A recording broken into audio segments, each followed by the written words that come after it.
My name is InTime Apostle from Baltimore, Maryland. Preacher, community advocate, a man who loves God's people. My passion is to win lost souls by all costs. Just reaching what really people gave up on, and seeing the wealth inside of them, and being able to help pull it out of them with the spirit of love.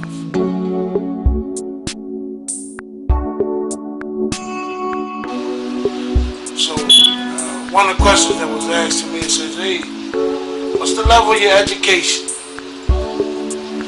I said, the level of my education is unlimited because God revealed to me things every day. I can't limit myself to a book. I got to go to the one who created the book. Success is when you have things. Well, I acquired all that and it still didn't make me feel successful at all. So it was in a place in my life where I felt so broken myself, and I began to, it was in 1989, I was in prison, man, looking at 20 years, and I had a conversation with God. Somebody probably said, "Man, how you have a conversation with God?" Simple, talk to him. And I said, "God, what is my purpose?" Mind you, I couldn't read, couldn't hardly write, so I couldn't get the concept from the Bible perspective. I wanted to know God, that no one can persuade me differently. So I began to talk to God, and He began to talk back to me. And He told me, "Paul, I called you to save the lost." I'm like, "Man, what is that?" He said, "I called you to seek and save them that are lost." When you seeking something, you got to go and seek it out. See what the problem is. See what people need. And the most element of all that people need is love. Love is a very powerful thing. If misused, it's a very dangerous thing. In the streets today, you got gangs and all of this thing, but they misuse love because they want you to do wrong. Love will not have you to do wrong. Love will have you to do what's right. Love will have you to seek out the best in another individual. And today, I feel a certain kind of way because I feel like I done been through this process of being a man of God, seeking out religion, find out what you should do, how you should do it as a man of God, and the things that men taught me did not work. It's only when I turn to God and find out what my true purpose is, He gave me direction. What direction? Direction to help others. And I want to call out to the churches today, the preachers today, and let y'all know, look, we have a moral responsibility to help people that are being done wrong injusticeally. It's our moral duty to stand up, not in our power, but the power of God, and become the solution to the problem. How do you do that? First of all, you first must understand love. What is love? Love is the very thing that wakes you up in the morning when you still trying to figure out how did I get up. Love is the very thing when you got that pain in your side. You took that aspirin or leave and it won't move, and all of a sudden you give your prayers over to God, and then before you know it, that pain is gone.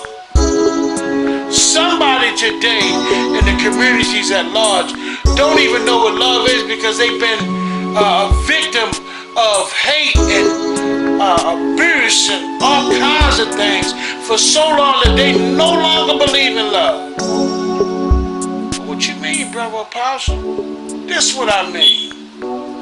If I knock on your door and say, man, can I have a glass of water? And you open your door and I can clearly see you got bottles and bottles and bottles of water. But you tell me, no, I ain't got no water. So I knock on there another day, you tell me the same thing. Eventually, I'm going to bust your door down and come get me something to drink. That's what we doing to each other today. Denying each other of simple things.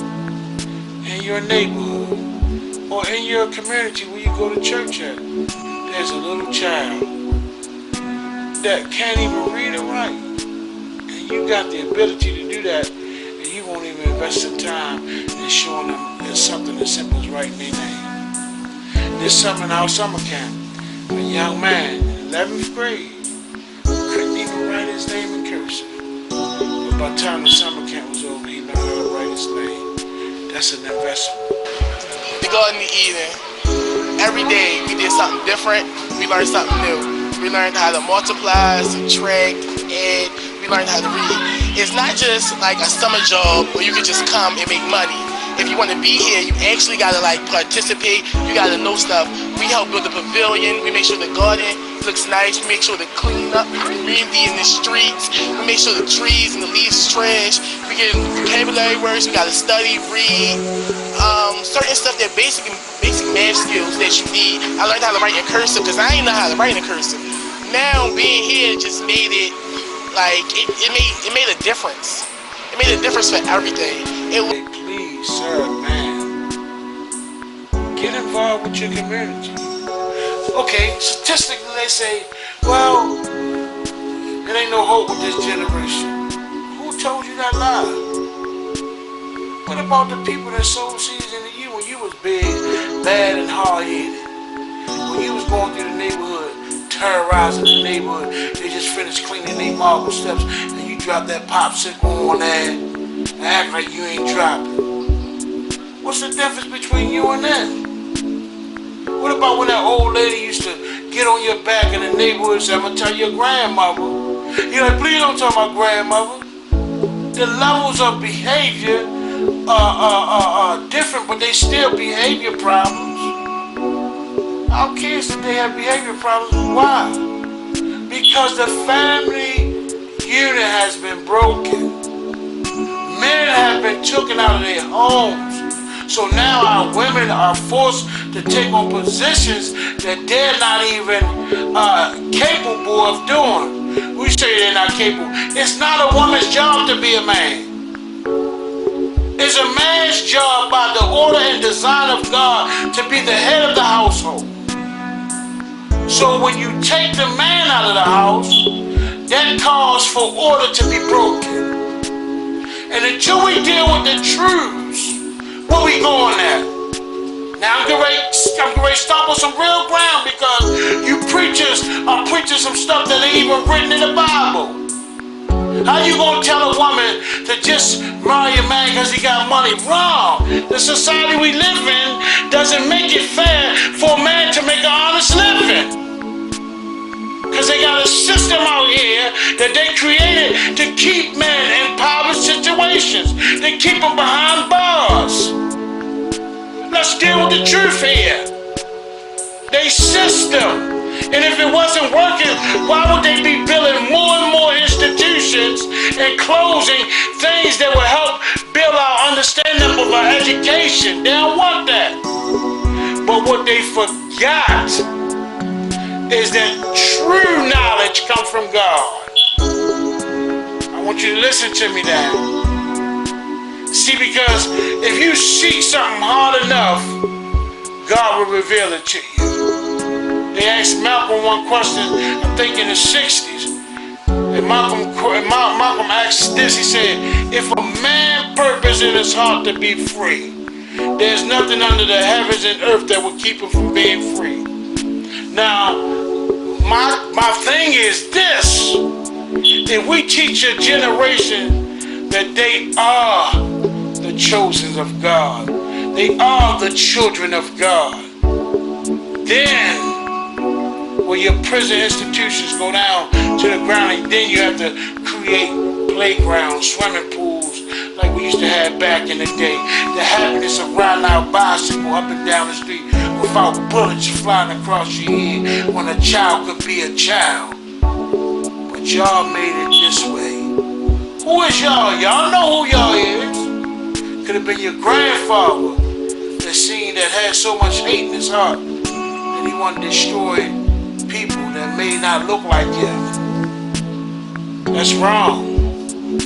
The Bible says, love your neighbor as yourself. We so bamboozled that we believe that a building is greater than a human being.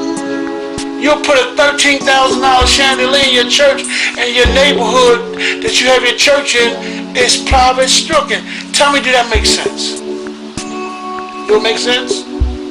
You see the neighborhood is falling behind, and the after-school programs are going to close down, but you want to put a $13 chandelier in the ceiling so people can come in and marvel this building. It doesn't make sense to me, my brothers and sisters. What makes sense to me is that we start doing what God has told us to do. What did God tell us to do? He said, if my people who are called by my name would humble themselves and pray and turn from their wicked ways, he said, I promise you, you'll hear from heaven, and I, the Lord God, will heal your land. Here's the problem. We have took God out of everything. Everything. We don't even believe in the commandments of God anymore. And they are the commandments of God. We are so wicked in our heart that we let man take the 10 commandments of God away from everything. You know why they did it? Because as long as God's order was in place, they had to honor the order. But the day that we stop believing in the order of God, he called us a cursed people. You don't think we curse? Why? He gonna give you one sign. You got little boys being buried. Little women being buried. Small ones. 13, 14, 15, 5 and 6 years old. Why? Because parents won't be parents no more. You'll buy your children all this expensive stuff, but won't even teach them how to have a true relationship with God. We wonder why we're in the condition we are. We can't blame nobody no more.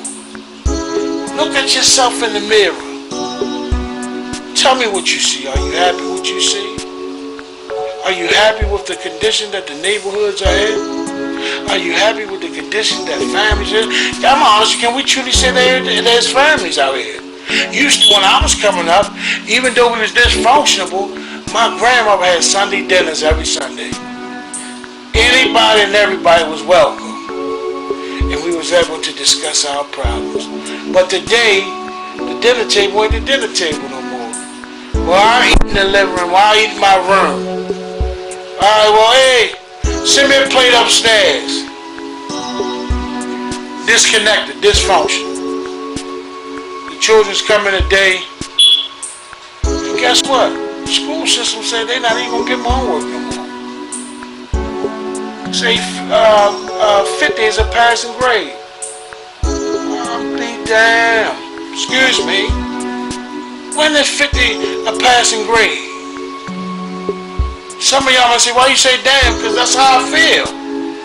50 ain't no, 50 is saying, well, just take this and we're going to push you through. And you know why they saying it? Because that furthermore build up their empires for the future. Anytime you got black basketball stars like Michael Jordan investing into prison institutions. He's not going to invest into nothing that ain't going to make no money. So you ask me, well, they ain't going to give your boy no education because they want him to go behind the bars. It costs $40,000 a house. One person in jail for a year. Get 3 hots in a car.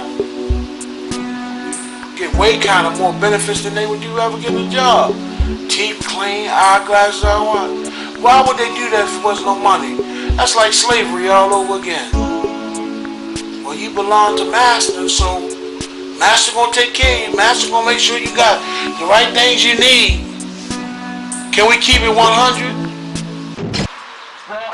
What I'm trying to say to all of us today, and I won't gonna say nothing, but I want you to make a healthy choice today. That if you find yourself in a situation and you know you don't know how to maintain it or figure it out, do this. Stand up and say, I'm powerless over this situation right here, but when I am power over, I'm going to walk away. And I'm going to allow God to direct my path. And when you do that, man, listen, ain't nothing nobody can do. The realest dude out here ain't the one that popped that joint, because it's easy to pop that joint because you pop it in fear. Straight up, if a nigga tell you they popping that joint and they securing it, they a liar. Because my first experience popping that joint, I was 15 years old, was scared as I don't know what. I dropped that, bitch. I ain't gonna lie. Real talk. It take a real man. Understand, listen, this is real talk right here. And because you know what? I'm telling them, looking at our community as we still slaves. Ain't nobody no slave, man. We got minds. Listen, man. You understand? And now here it is. Dudes popping them joints and not even thinking about who they hitting. They hitting everybody. Everybody being your family. Everybody being your family. You killing your own family. Make sure you think and pray to God and say, God, give me the mind to make healthy choices and decisions for my life. I thank y'all for hearing me out. Mr. O'Connor. What is your real name? Malcolm X. Is that your legal name? As far as I'm concerned, it's my legal name. Have you been to court to establish that I didn't have to go to court to be called Murphy or Jones or Smith. Excuse me for answering you this way. That's if all right. a Chinese person were to say his name was Patrick Murphy, you would look at him like he's insane, because Murphy is an Irish name, a European name, or the name that has a Caucasian or white background. And a yellow person, Chinese is a yellow man, and he has nothing to do with no connection. There was a guy, right? He said, check this out. I reject my last name. Okay? See, down south, when we got out of slavery, right, we couldn't read and write. So when we went to sign some papers, what did we put on those papers? Anybody know? X. We put an X on there. So Malcolm said, check it out. Because I don't know my real last name, right? So you're going to call me Malcolm X. Because X stands for unknown. Even in mathematics, X equals 2 plus 3. The X is unknown. X is 5. Unknown. Okay? So I'm trying to say something to you, right? Your family name is important, but you define who it is, okay? Now, because we didn't bring our names from Africa over here. Unless your name's Zuzi Gagagigo, all right? You didn't bring it with you. We got all our names from over here. Okay? I don't know nobody unless he's African. Okay? They got an original name. Alright? So family. Family is important. Learn your history of your last name, whether you like it or not. And then, as you move forward into the era that we are now, make your own brand for your last name. Make your own brand. You know what I'm saying? Your brand means you don't go to jail. You don't go to jail. You don't become a statistics. You don't hate on your brothers out in the street.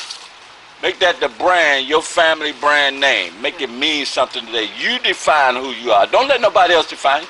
People gonna tell you all kind of stuff. How you gonna tell me who I am and you don't know who the hell you are? How you gonna tell me who I am, right? And I ask you what your last name means and you don't know. Okay? There's only one thing that you could tell me, all right, that I will go along with. And that's why I'm a child of the King. Other than that, right, when you come from that and you start coming down to earth, okay, you can't tell me nothing. Because you don't know who you are. Who in the hell are you? Okay? So, learn who you are. Your earthly foundation is important. Not as important as your heavenly foundation or the foundation that the Creator set for you. No, there is no comparison. But your earthly foundation is important to the development of who you are. Not just you, but the development of your children too. And your future. Decide what your family is going to be. Decide. You decide who your family is going to be. Okay? Not me. Guess what? I know a father, a grandfather, and a son. And all of them was in jail at the same time. Their family reunion was behind the walls. Okay?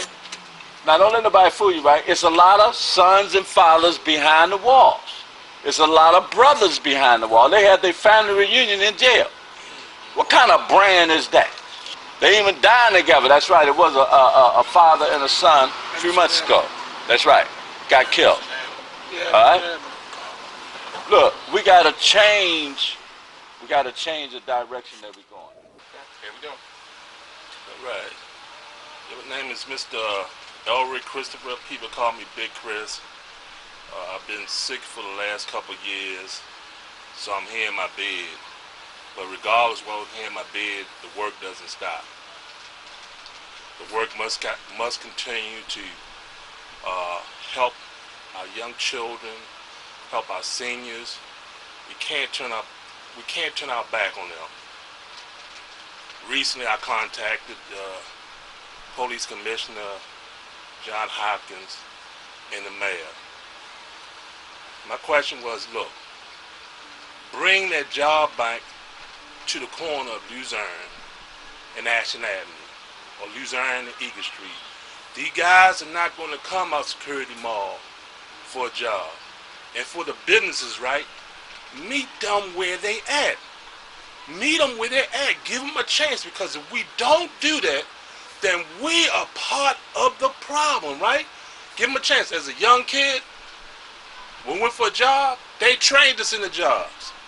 Until we put down our selfish pride and help these people, this problem just going to get bigger and bigger and bigger. And to all the people out there in Baltimore and across the country, let me tell you something. You are amazing people. I was sitting here in my bed, and I just typed up something called Amazing People. And this is about people I've known over the last 25 years that have come out their houses and homes and had after-school programs in their home, after-school programs in vacant houses over here in the city, right? Taking millions of pounds of trash out the neighborhood, right? But guess what? Their voice is not heard. If you don't have $1 million, they forget about you.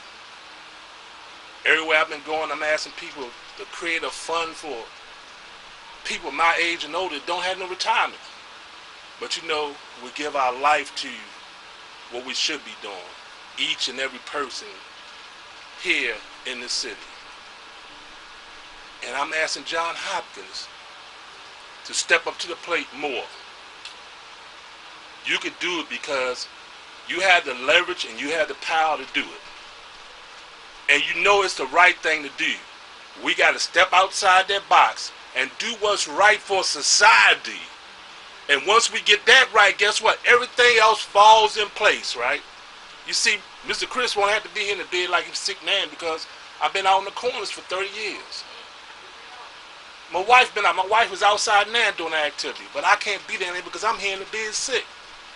But guess what? I'm going to continue to work.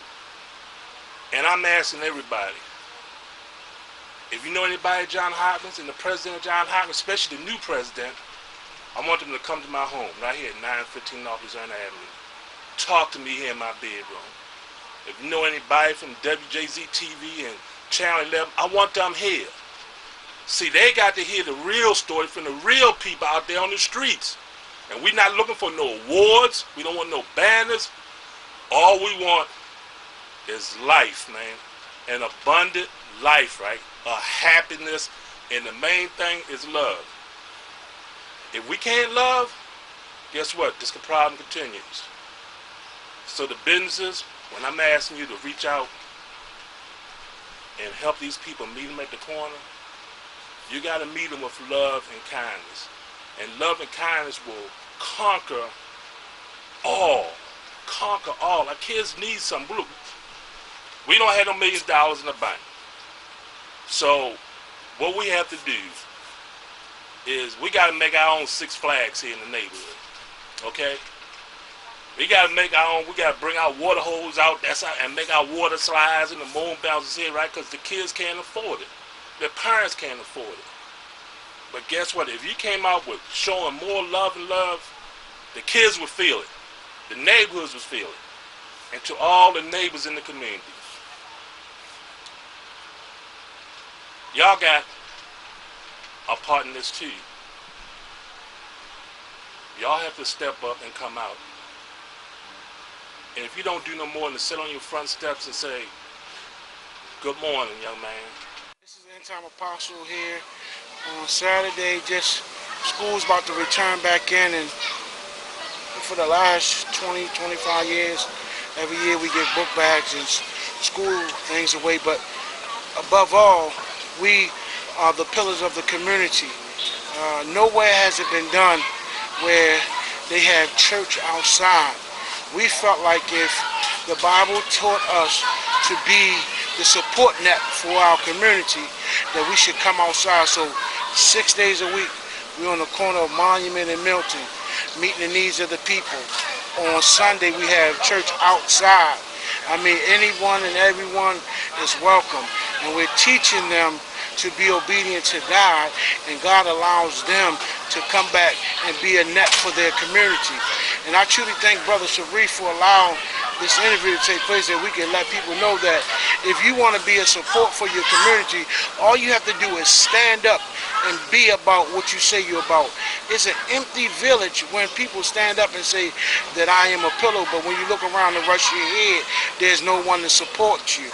So if anybody's hearing this message this afternoon, my slogan is, and it's not a slogan, you are a world changer. What do that mean, Brother Paul? Well, meaning wherever you go, your presence should make a difference, to make a change not only in your life, but others around you, and you impact, and you have an influence on the atmosphere that's around you to become a world changer. And I appreciate you. If you want to support us, look, we ain't asking for no money, because this is a faith move. We're moved by faith, and faith in God, believing that if we do what He tells us to do, then everything else gonna be perfect, man. Remember, you are not a mistake. You was on the mind of God when your mother and father hooked up and you came out. Now here's the bigger thing. Are you going to allow yourself to line up with the purpose? What is your purpose? Only you can answer that question. But it is that you are a world changer. Thank you so much, and God bless you.